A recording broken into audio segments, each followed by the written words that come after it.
Couple abandons nephew and niece without knowing they'd inherit $50 million from their late father. Michael Thompson slammed the door of their modest house harder than necessary, completely ignoring the pleading looks of the two teenagers still holding their torn backpacks outside. His wife, Patricia, watched from behind the living room curtain, tears streaming down her face as she saw her niece and nephew walk slowly down the dirt road. "We have no choice, Patricia," Michael murmured, running a hand through his graying hair. "Ever since I lost my job at the factory, we can barely pay the bills. We can't feed two more mouths."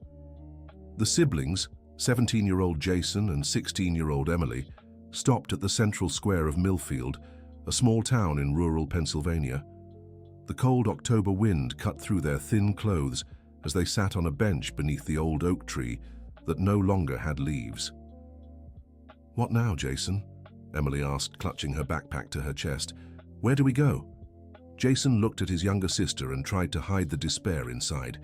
Ever since their father had passed 3 months ago, taken by an illness that drained him quickly, they had lived with their uncle and aunt. But they had never felt welcome in that house. "We'll figure it out," he replied, forcing confidence into his voice. "Dad always said we were strong." Patricia couldn't sleep that night. Every time she closed her eyes, she saw Emily's face when the door shut. The girl had the same brown eyes as her brother, Robert, who had been her brother-in-law. She remembered how clever Robert had been as a young man, always tinkering with his strange inventions in their parents' backyard. "Michael, did you see how cold it was tonight?" she whispered in the dark bedroom. "Patricia, don't start," her husband replied, turning his back to her. "You know we can't afford it. We're still 3 months behind on rent." In the square, Jason had taken off his jacket to cover Emily, who was shivering against his shoulder. They didn't know that Mrs. Wilson, a 72-year-old woman who lived across from the square, had seen everything from her bedroom window. Dorothy had known Robert Thompson when he was just a dream-filled young man. She had worked as a teacher at the local school and remembered perfectly the day he presented his science fair project on automatic irrigation. It was revolutionary for a boy of just 15. Dear listener, if you're enjoying the story, don't forget to like and especially subscribe to the channel. It helps us a lot as we're just starting out. Now, back to the story. When the sun began to rise, Dorothy stepped out of her house carrying a tray of hot coffee and homemade bread. The two teenagers were still awake, huddled together for warmth. "Good morning, kids," she said, approaching slowly. "You shouldn't be out here at this hour." Emily lifted her swollen, tear-streaked eyes, while Jason instinctively moved in front of his sister, shielding her. "Sorry, Mom. We'll leave soon," Jason murmured. No, Dorothy shook her head. "Come with me. Let's have some warm coffee and talk." Dorothy's house was small but cozy, filled with plants and old photographs on the walls. She served the coffee as she watched the siblings eat hungrily, as if they hadn't had a decent meal in days. "You're Robert Thompson's children, aren't you?" she asked, sitting at the table. "Yes, Mom," Emily answered, wiping her mouth with a napkin. "Did you know our dad?" Dorothy smiled wistfully. "I did. Your father was my student. A brilliant boy, always inventing things. I remember when he built a system to water plants automatically. Everyone thought it was just child's play, but I knew it was something special." Jason stopped eating and looked at Dorothy with interest. "My father never talked much about his inventions. He just said he liked creating things to help people." "Your father was too modest," Dorothy sighed. "After he left here to study in the capital, I heard he kept inventing. There were rumors he'd created irrigation systems being used on big farms all across the country." Emily and Jason exchanged glances. Their father had never mentioned anything about his inventions being used elsewhere. They'd always lived simply, with their father doing small repairs to support the family after their mother left when they were still young.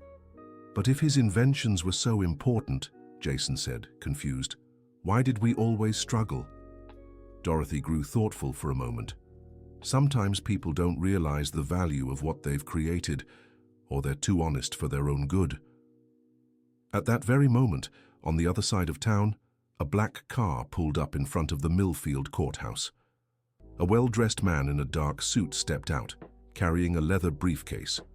"Doctor, William Anderson, an intellectual property lawyer, had traveled from Pittsburgh with a specific mission: to find the heirs of Robert Thompson.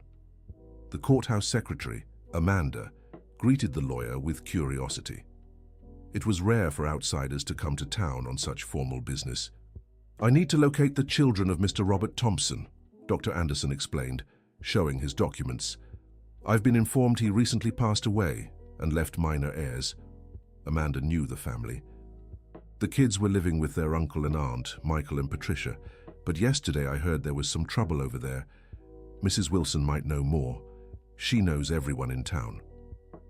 Meanwhile, back at Dorothy's house, the conversation continued. The older woman had prepared more coffee and noticed how the two young people seemed more relaxed now in a welcoming environment. "Children," she said, sitting back down, "do you know if your father left any important papers behind?" Jason shook his head. "Uncle Michael took everything and said there was nothing valuable, just old clothes and some notebooks with strange drawings." "Strange drawings?" Dorothy leaned forward, intrigued. "They were diagrams of machines, pipes, water systems," Emily explained. "Dad was always sketching things like that, said it was his way of thinking." Dorothy's heart raced. She remembered Robert's inventive mind perfectly and suspected those strange drawings might be far more important than the aunt and uncle realized. The doorbell rang, interrupting the conversation. Dorothy went to answer it and found Dr. Anderson at the door. "Good morning, Ma'am. I'm Dr. William Anderson, an attorney. I'm looking for information about the Thompson family." "Come in, Doctor," Dorothy said, sensing fate was at work. "I think you've arrived at just the right time." When Dr. Anderson entered the room and saw the two teenagers, his face lit up. "Jason and Emily Thompson?" The siblings stood up, startled. "Yes, sir," Jason replied warily. "My name is William Anderson. I'm an attorney, and I've been searching for you for months. I have very important news about your father." Emily grabbed her brother's arm. "What kind of news?" Dr. Anderson opened his briefcase and pulled out several documents. "Your father, Robert Thompson, registered multiple patents for irrigation systems over the last 15 years. These patents are used on farms and plantations across the United States and even abroad." "But that's impossible," Jason murmured. "My father was just an amateur inventor." "On the contrary," Dr. Anderson smiled, "your father was a genius. His patents generate substantial royalties, and according to the will he filed 2 months before passing, everything was left exclusively to the two of you." Dorothy held onto the chair to keep from falling. "Doctor, how much are we talking about?" "Between accumulated royalties and future contracts," Dr. Anderson paused dramatically, "we're looking at approximately $50 million. The silence that followed was deafening. Emily began to cry, but this time they weren't tears of despair. Jason stood frozen, trying to process the information. "This can't be true," he whispered. "If my father had that much money, why did we live so simply?" Dr. Anderson checked his documents. "From what I have here, your father only recently discovered the true value of his patents. He had sold the rights for small sums to a company that later made millions. By the time he sued to reclaim what was rightfully his, he was already ill. All this money was only released after his passing." Dorothy sank heavily into the armchair. Robert was always too honest. He was probably taken advantage of by unscrupulous people. "Exactly," the lawyer confirmed. "But he was smart enough to ensure the two of you would receive everything. There's just one issue. Since you're minors, you'll need a legal guardian to access the inheritance." "Could our uncles be our guardians?" Emily asked, her voice still shaky. Dr. Anderson flipped through more papers. "Actually, there's a very specific clause in the will. Your father stated that anyone who mistreated or abandoned you would automatically be excluded from any benefits or guardianship." Jason felt a mix of relief and sorrow. Even in his illness, his father had thought to protect them. "So what now?" he asked. "Now," Dorothy said, standing with determination, "I'd like to offer myself as a temporary guardian. I'm a retired teacher. I know the law, and most importantly, I genuinely care about both of you." Dr. Anderson smiled. "That would be an excellent solution. We can start the paperwork today." Meanwhile, across town, Michael received an unexpected visit. His neighbor, Tom, was clearly worked up. "Michael, have you heard the news?" Tom blurted out, barely greeting him. "What news?" "There's a big-shot lawyer in town looking for your niece and nephew. Seems like Robert left them something valuable." Michael's stomach twisted. What kind of valuable thing? "Don't know the details, but folks are saying it's a lot of money. A fortune." Patricia, who was washing dishes in the kitchen, dropped a plate. The sound echoed through the small house like an omen. "Patricia!" Michael shouted. "Did you hear that?" She appeared in the kitchen doorway, pale as paper. I heard." "Where are the kids now?" "I don't know," she answered, her voice trembling. "You sent them away, remember?" Michael broke into a cold sweat. The possibility that he'd made the biggest mistake of his life began to take shape in his mind.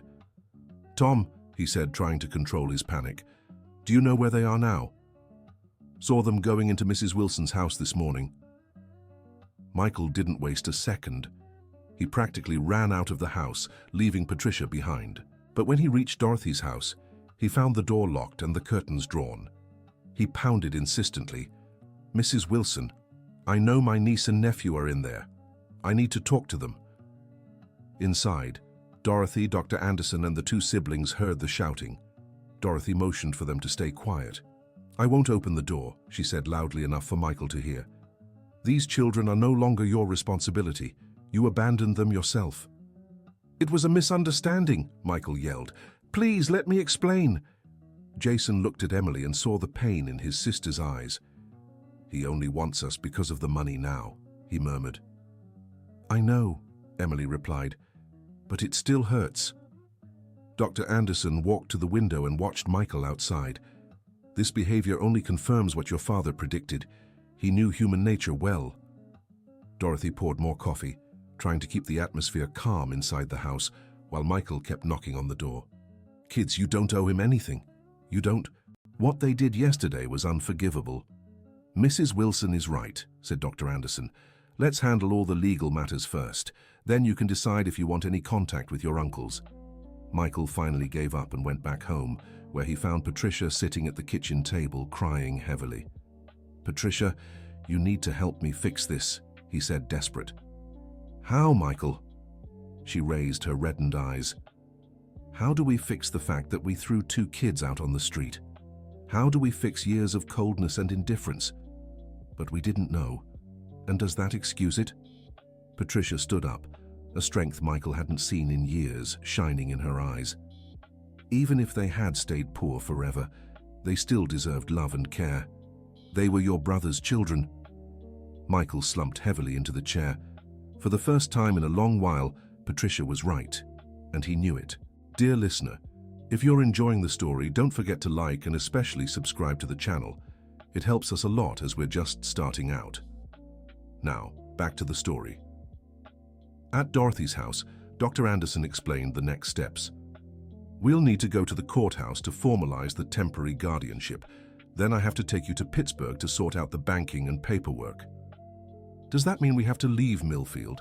Emily asked, a note of sadness in her voice. "Not necessarily," the lawyer replied. "You can live wherever you want. With that amount, you have complete freedom." Jason looked around Dorothy's cozy home. "I'd like to stay living here, if Mrs. Wilson agrees. This town is our home." "Of course I agree," Dorothy exclaimed. "It would be an honor to have you here." "But we'll renovate your house," Emily said, smiling for the first time in days. "And we want you to be our real guardian, not just on paper." Dorothy felt her eyes fill with tears. At 72, she had never had children of her own, dedicating her whole life to education. Now, unexpectedly, she had two young people to care for and guide. Dr. Anderson was moved by the scene. In 15 years of practice, he had rarely seen such touching resolutions to inheritance cases. At the courthouse, Amanda prepared all the necessary paperwork. The news of the inheritance had spread through town like wildfire. Soon, people began showing up at the courthouse, curious. "Is it true that Robert's boys inherited a fortune?" asked Mrs. Margaret, owner of the local grocery store.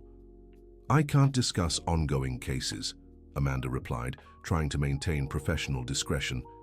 But more people kept coming. Distant cousins who had never shown interest in the family, old friends of their father who suddenly remembered the good old days, neighbors who hadn't even greeted the siblings before. Dorothy, Dr.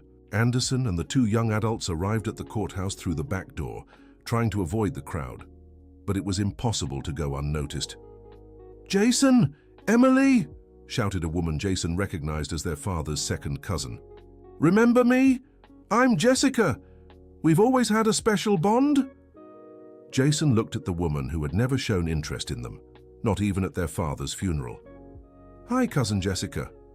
I'm so happy for you," she continued, forcing an exaggerated smile. "You know, I always thought your father was special.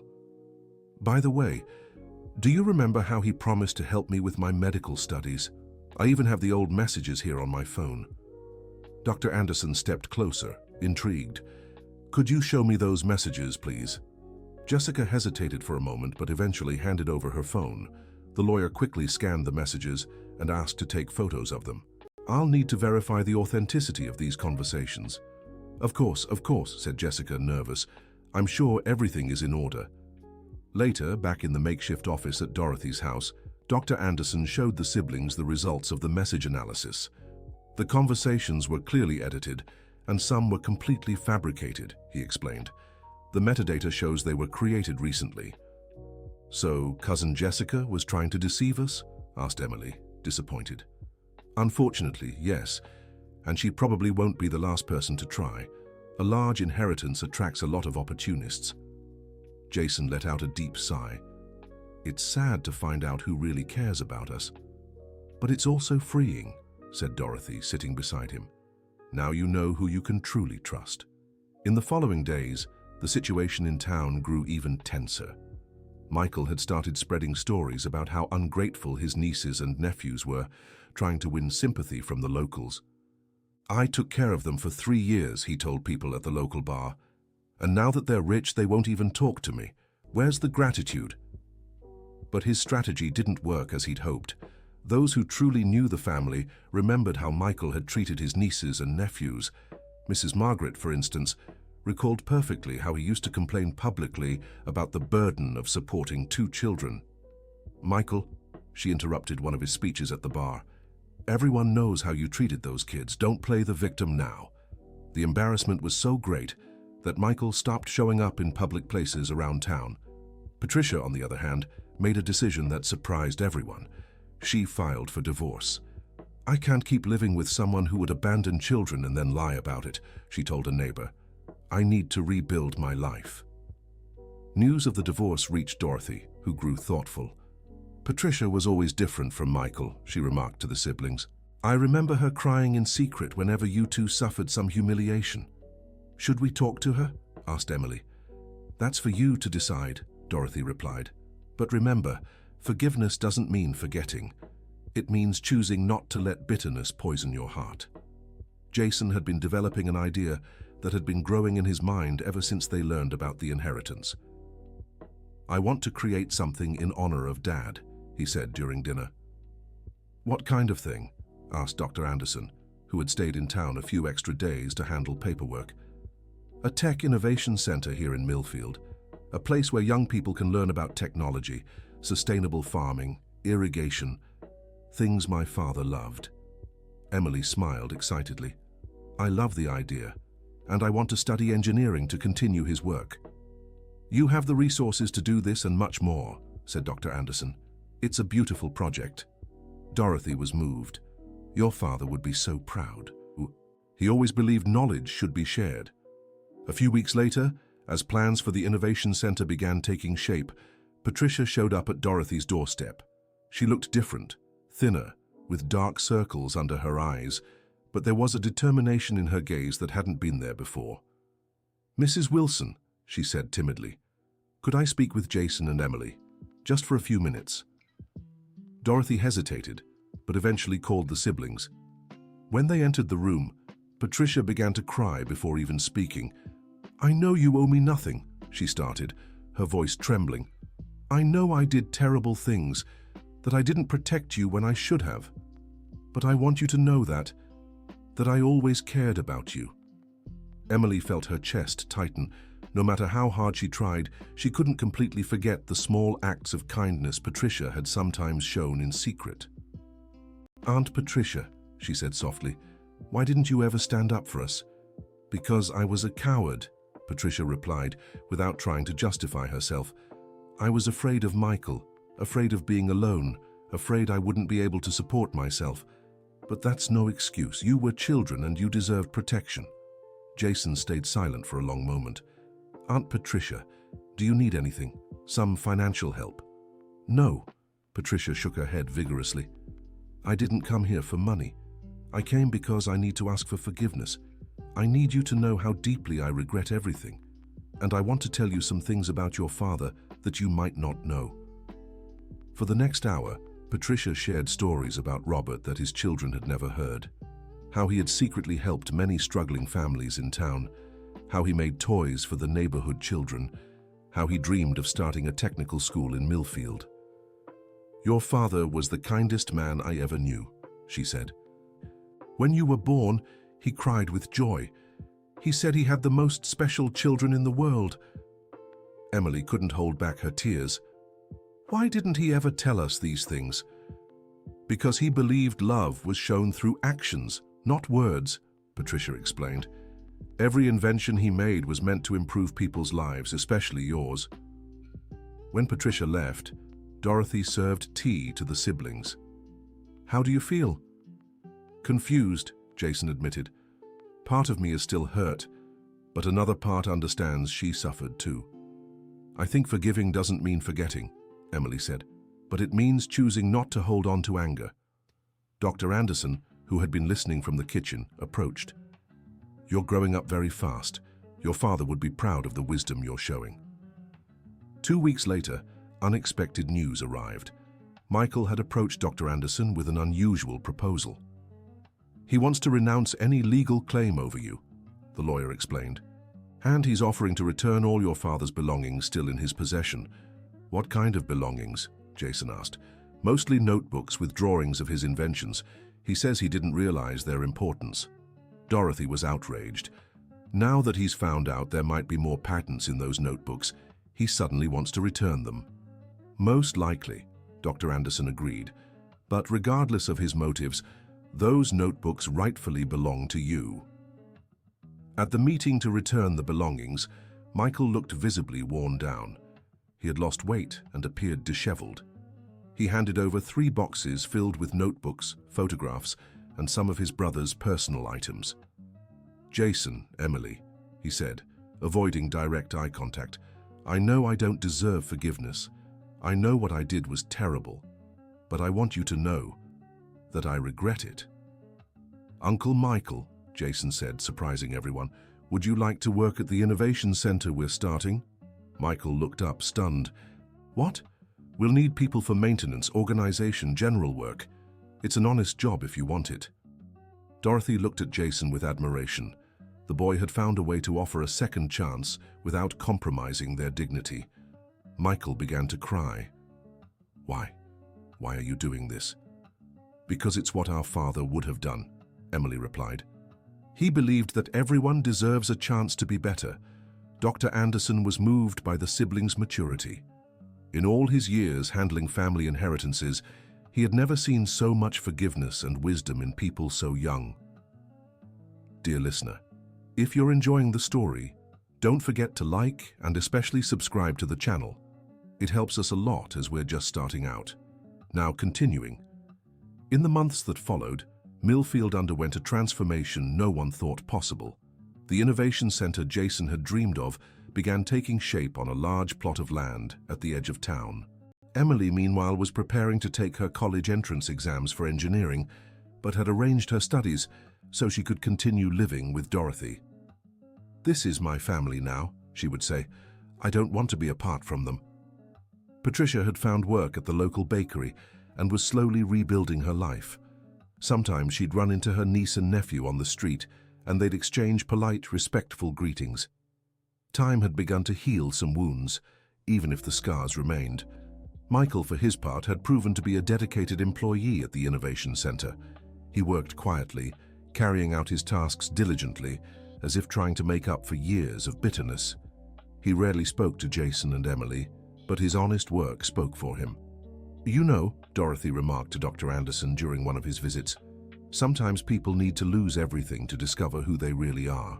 And sometimes they need to gain everything to find out who they want to be," the lawyer added, watching the siblings organizing equipment for the center. One day, while Emily was studying for her exams, she found a letter her father had hidden specifically for her inside one of her notebooks. With trembling hands, she opened the yellowed envelope. "My dear Emily, if you're reading this, it means you've already learned about the patents and the inheritance. I want you to know that every invention I created was made with you and Jason in mind. You two are my greatest creation, my proudest achievement. Use the money to do good, to help others, to make the world a better place. Always remember, true wealth isn't in what we have, but in what we give. I love you forever, Dad." Emily ran to Jason, who was in the backyard testing a new irrigation system for the center. He read the letter silently, tears streaming down his face. "He knew," Jason whispered. "He knew everything that would happen. And he knew we'd make the right choices," Emily added. Dorothy, who had watched the scene from the kitchen window, walked over to them. "Your father didn't just leave you money. He left you values, principles, an example of how to live." 6 months later, the Robert Thompson Technological Innovation Center opened with a grand celebration for the whole town. Young people from Millfield and neighboring towns began attending free courses in technology, sustainable farming and irrigation. Jason, now 18, had become a natural public speaker, teaching his father's inventions to a new generation. Emily, who had passed her engineering entrance exams, managed her schedule to teach at the center in her free time. During the opening ceremony, Patricia timidly approached the siblings. "Can I say something?" "Of course, Aunt," Emily replied. "Your father would be so proud. You've turned pain into hope, abandonment into opportunity. That's truly special." Jason smiled. "Thank you for saying that. And thank you for giving me a second chance," Michael added, stepping closer to the group. "I know I don't deserve it, but I'm trying to be a better person every day." Dorothy, elegant in her blue dress for the special occasion, watched it all with a full heart. At 73 years old, she had found a purpose she didn't know she was still searching for, being a mother, even if belatedly. Dr. Anderson, who had become more than just a lawyer to the family, a true friend, gave a brief speech during the ceremony. This center represents more than technological innovation. It stands as proof that true love doesn't end with a person's passing. Robert Thompson lives on through the values he instilled in his children and through the good they choose to do in the world. In the months that followed, inspiring stories began to emerge from the center. Young people from the area, who had never imagined having access to advanced technology, started developing their own inventions. Local small-scale farmers improved their yields with the irrigation systems taught in the courses. Sarah Johnson, a 15-year-old girl from a neighboring town, created a water purification system that caught the attention of universities in the capital. Kevin Miller, the son of a small coffee grower, developed a pest control method that increased his production by 40%. "Look at this," Emily said to Jason as they watched a group of young people working on their projects. "Dad never imagined his inventions would go this far." "I think he did," Jason replied. "That's why he left everything to us. He knew we'd carry on his dream." A year after the center's opening, Dorothy received news that worried her. During a routine checkup, doctors discovered a heart condition that would require an expensive and delicate surgery. When she told her siblings, they didn't hesitate. "Mrs. Wilson," Emily said, "you're going to have the surgery at the best hospital in the country. Don't worry about the money." "Kids, I can't accept—" "Of course you can," Jason interrupted. "You're our mother now, and families take care of each other." The surgery was a success, and during Dorothy's recovery, Patricia offered to help with her daily care. "I know I have no right to ask for anything," she said, "but I'd like to repay some of the kindness you've shown me." "Aunt Patricia," Emily said, "everyone deserves a chance to do good." Over those weeks, old wounds continued to heal. Patricia shared more stories about the siblings' father, stories she had kept to herself for years, how he dreamed of traveling across the United States with them, showcasing his inventions, how he planned to teach Jason and Emily everything about engineering and innovation. He used to say, Patricia told Dorothy as she prepared tea, that you two were smarter than him, that one day you'd do even greater things. Michael, who had been promoted to maintenance supervisor at the center, began talking more with his niece and nephew. They weren't deep or familial conversations, but there was a mutual respect that hadn't existed before. One day, he brought a box he'd found in the attic of his old house. "I found a few more things that belonged to your father," he said, handing the box to Jason.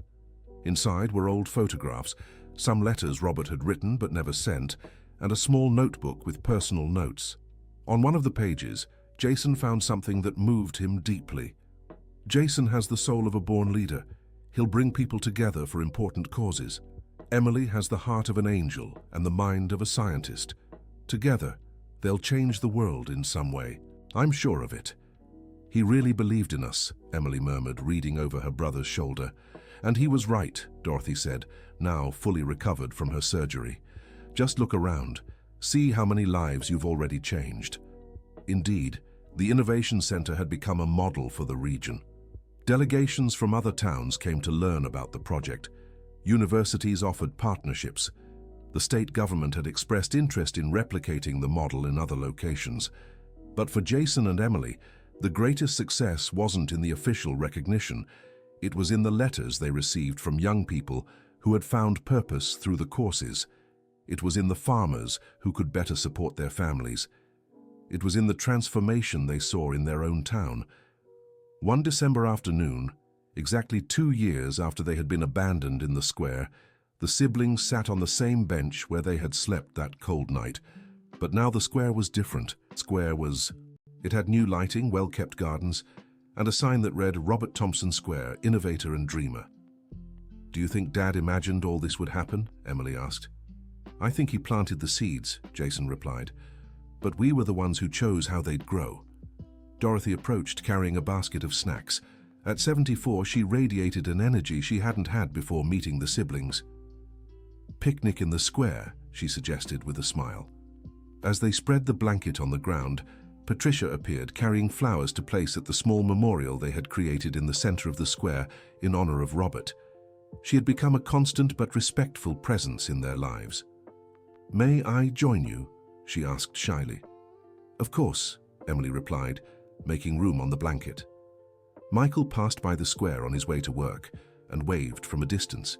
He didn't join the group, but there was a quiet, mutual respect in the greeting. He had found his way to make peace with the past, through honest work and respectful silence. Dr. Anderson, who visited the town monthly to oversee the inheritance investments, arrived unexpectedly. "How are my favorite young millionaires doing?" "We're good," Jason smiled. "And the expansion projects?" 3 towns have already confirmed interest in having similar centers. You're about to create an innovation network that could transform all of rural Pennsylvania. Emily, who was about to graduate with top honors in engineering, had decided to pursue a graduate degree in sustainable development. "I want to continue Dad's work, but on an even bigger scale. And I want the center to be a model for the entire country," Jason added, "so other families can discover their potential, even if they come from small towns."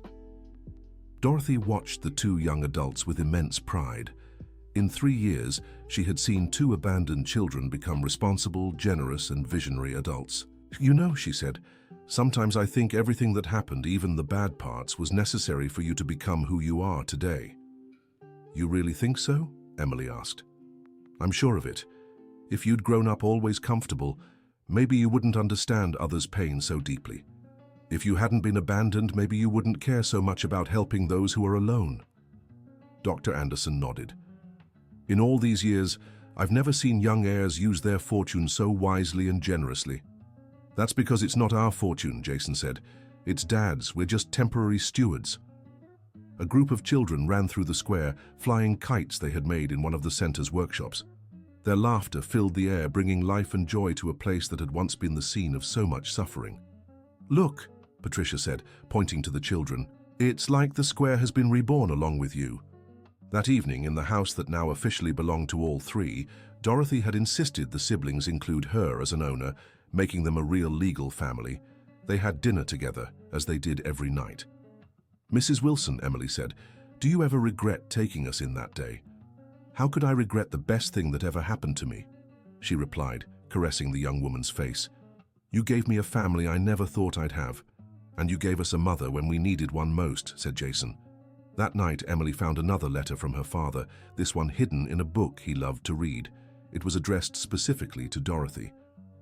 "To the person who will care for my children when I no longer can. I don't know who you are, but I know you exist. I know God will send someone special to protect Jason and Emily when they need it most. Thank you for giving them the love I wish I could have given them longer. May you be blessed for your kindness." Dorothy cried as she read the letter. How did he know? "Dad was always special," Emily said, hugging the woman who had become the mother of her heart. 3 months later, during Emily's engineering graduation, the entire town of Millfield came together for the celebration. The young woman had graduated with top honors and already had job offers from major companies. But she had decided to return home and expand the Innovation Center's work. "My place is here," she said during her valedictorian speech. "This is where I can truly make a difference." In the audience, Dorothy, Patricia, Michael, and Dr. Anderson watched with tears in their eyes. The girl who had once slept in the town square 3 years earlier was now graduating with honors from one of the country's best universities. At the graduation party, held at the Innovation Center itself, Jason made an announcement that surprised everyone. "I'd like to officially announce the creation of the Robert Thompson Foundation," he said, standing before all the guests. "An organization that will bring technological education to underprivileged youth across the United States. And I'll lead the foundation's engineering department," Emily added. The applause was deafening. Dr. Anderson stepped up to the microphone. "On behalf of the entire legal team, I'm proud to announce that all the paperwork is complete. The foundation is officially registered." Michael, standing at the back of the room, hesitantly approached his niece and nephew. "Can I say something?" he asked. Jason motioned for him to take the microphone. I just wanted to apologize publicly," Michael said, his voice breaking, "and to say you're the most special people I've ever known. Your father would be so proud." There wasn't a dry eye in the room. Patricia, standing beside Dorothy, squeezed her friend's hand. "Thank you for taking care of them better than I could," she whispered. "Thank you for helping me care for them now," Dorothy replied. A year later, the Robert Thompson Foundation had innovation centers running in 12 different cities. Over 1,000 young people had gone through their programs, and dozens of small inventions were improving lives in rural communities across the country. Emily, now 21, had become a nationally recognized speaker. Jason, 22, was coordinating a growing network of partnerships with universities and businesses. During a conference in Pittsburgh, a journalist approached them, interested in telling their story. "What would you say to others who've experienced abandonment or family betrayal?" the reporter asked. Emily thought for a moment before answering. "I'd say the people who hurt us are sometimes hurting too. And forgiving doesn't mean forgetting. It means choosing to use our pain to help others. And that every ending can be a new beginning," Jason added. "What felt like the worst moment of our lives became the start of our best chapter." The journalist was visibly moved. "How do you want to be remembered?" "As children who honored their father's memory," Emily said. "And as people who turned abandonment into hope," Jason finished. That evening, back in Millfield, they had a family dinner as always. Dorothy, now 76 but still full of energy, had prepared their favorite dish, chicken with green beans, just like her own mother used to make. "You know," she said during dessert, "sometimes I wonder if your father planned all this from the very beginning." "How so?" asked Jason. "He chose to file the patents right when you two were growing up. He made his will when you'd need independence the most. He left clues scattered around so you'd uncover your story little by little. It doesn't seem like a coincidence to me." Dr. Anderson, who had practically become part of the family, agreed. "Robert was very clever. It's possible he orchestrated everything to happen at just the right time." "Regardless," said Emily, "what matters is that we used the opportunities the right way." On the living room wall, 3 portraits stood out: Robert Thompson, the inventor and devoted father; Dorothy Wilson, the teacher and heart of the family; and a photo of the 2 siblings on the day the first center opened, smiling and embracing. 5 years after being abandoned in the square, Jason and Emily had become national examples of how to use resources for social transformation. The Robert Thompson Foundation was studied in universities as a model of social responsibility. Michael had become the general supervisor of all the foundation's centers, a role he carried out with absolute dedication. Patricia coordinated the outreach program for at-risk youth, using her own experience to guide other families. On a sunny December afternoon, exactly 5 years after that cold night in the square, the family gathered again in the same spot. But now, a crowd had joined them. Young people who had graduated from the centers, parents who had seen their children transform their lives, and officials who came to learn about the project. It was the unveiling of the Robert Thompson statue, created by local artist Nathan Campbell with funds donated by the community itself. The statue depicted a smiling man with open hands, offering something to the world, symbolizing how he had shared his inventions to improve people's lives. "Daddy," Emily said, placing flowers at the statue's feet, "we did it.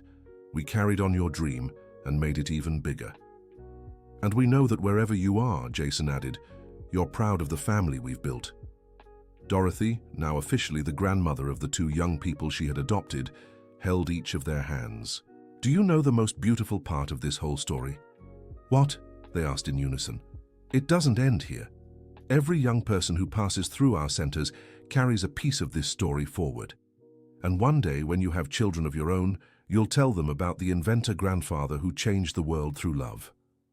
Dr. Anderson, who at 65 had decided to retire and move to Millfield to stay close to the family he'd helped shape, gave the closing speech. "This story began with abandonment and pain," he told the gathered crowd, "but it turned into love and hope. May it inspire other families to choose forgiveness over anger, generosity over selfishness, and love over fear." As the sun set over Millfield, Jason and Emily walked to their aunt and uncle's old house. Michael had bought a modest home nearby, where he lived alone but with dignity.